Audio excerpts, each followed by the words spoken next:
Okay, we were discussing about the ions, that is we are having two types of ions, that those are cations and anions.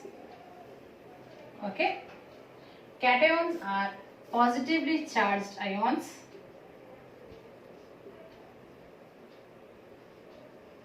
whereas anions are negatively charged. These are the negatively charged particles. Okay, and we would be seeing about different types of anions. That is, example, fluoride ion, oxide ion, nitride ion. Okay, so this is fluoride, oxide, nitride.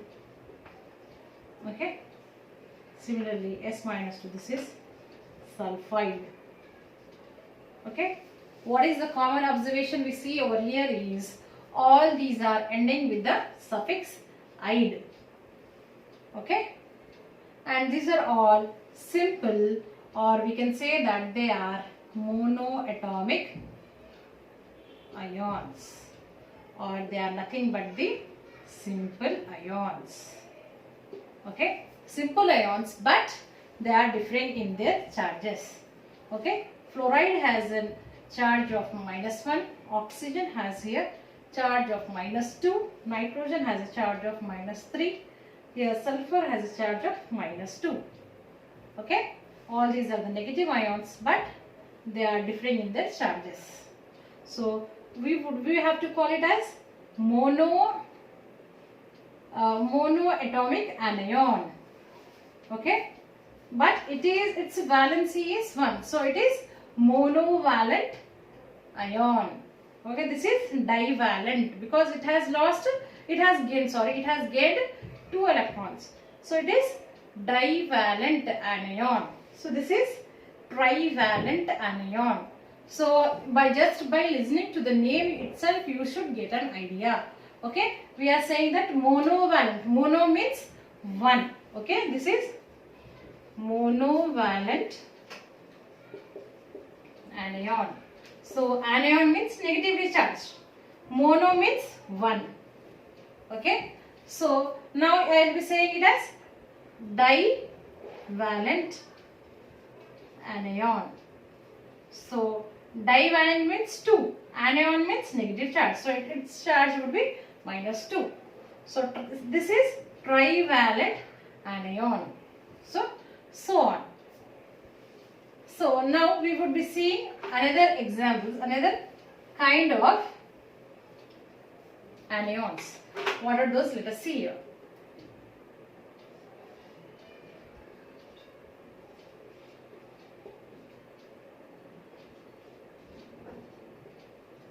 Okay, so here what we observe is here, this is a group of atoms. Okay, group of atoms carrying the charge, so it is polyatomic anion. Okay, this is also polyatomic, because in these cases we see the group of atoms carrying the charge. So all these are the polyatomic anions. Okay, and what is the name of this? This is carbonate. This is sulfate. This is phosphate. So in this case, what is the common thing? 8. Carbonate, sulfate, phosphate. So here the suffix is 8. Okay, so for the polyatomic anions, the suffix is 8. Okay, so this is about the ions. Now we would be seeing the use of these ions, or how are we using these ions to write the chemical formulas of the compounds. Okay, so the compounds formed between a metal and a non-metal is an ionic compound because it is made up of ions. Okay, for example, if we see sodium and chlorine, okay, so sodium forms a monovalent cation, chlorine forms a monovalent anion.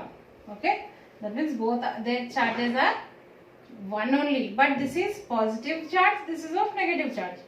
So what are their valencies? 1. So their valency of sodium is 1, chlorine is 1. So this number itself we have to see. Okay, so how it is the formula of sodium chloride? We would be seeing this, that you have to see, write it as NaCl. Okay, NaCl is the formula of the common salt or the table salt.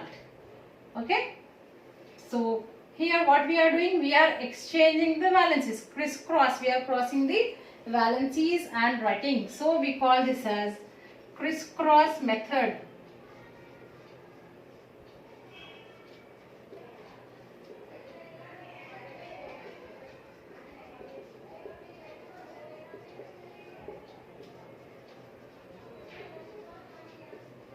Okay, so this is the crisscross method of writing the chemical formula. Okay, so in this way we have to write the chemical formulas of the compounds. Another example we would be seeing is between aluminium and carbonate. Okay, aluminium, its valency is 3 and carbonate, its valency is 2. So what are the valencies? We will write over here. So the valency is 3, valency is 2. So again we have to crisscross them. Okay, while writing the chemical formula, we have to avoid writing the charges. So what would be the formula? Al2CO3 taken twice. Okay, here we have to use the bracket whenever the ion is a polyatomic ion. Okay, so while writing the polyatomic ions, okay, we have to use the brackets. Okay, so this is the formula of aluminium.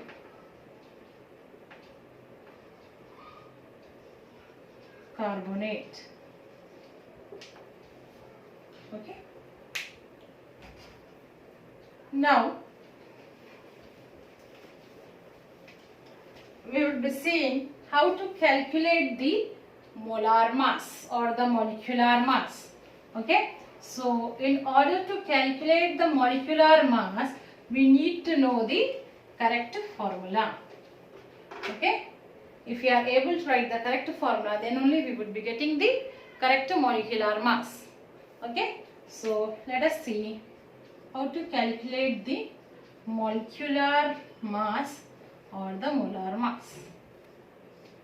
Okay, for example, we would be seeing glucose. Okay, its formula is C6H12O6. Okay, so what is the atomicity of glucose?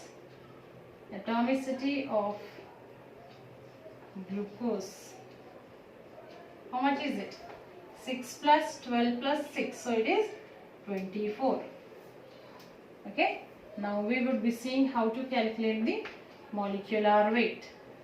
Okay, there are 6 carbons, so 6 into 12, because each carbon's weight is 12 grams. Okay, plus how many hydrogens are there? 12 hydrogens. So each hydrogen molecular weight is 1. Atomic weight, sorry, each hydrogen's atomic weight is 1. Here each carbon's atomic weight is 12. So because there are 6 carbon atoms, we are adding 6 into 12. Here 12 hydrogen atoms, so 12 into 1. And how many oxygen atoms are there? 6. So each oxygen atom's weight is 16. So in order to calculate the molecular mass of a substance, we have to take the sum of the atomic weights of the atoms. Okay. So what it is, 72 plus 12 plus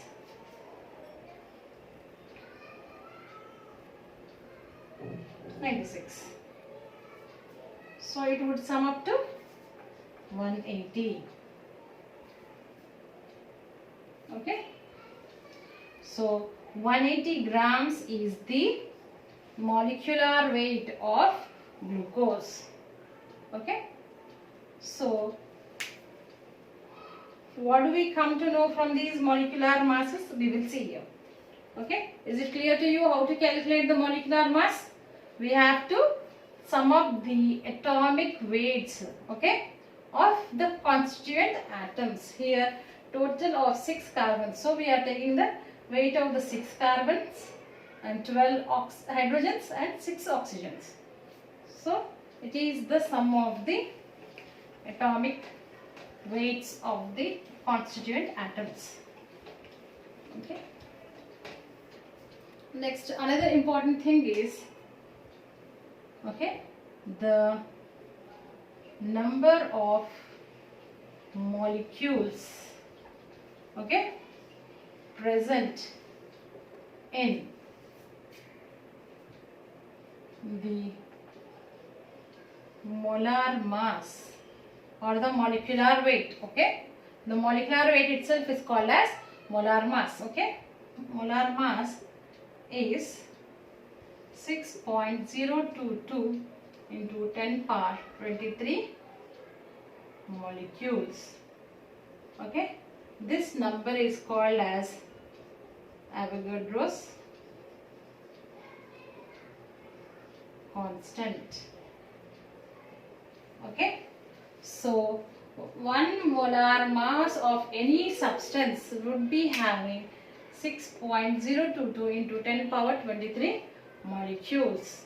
Okay, so this is called as Avogadro's constant. Okay, so based on this molar mass, we would be dealing with the mole concept. So please refer to the other video of mole concept.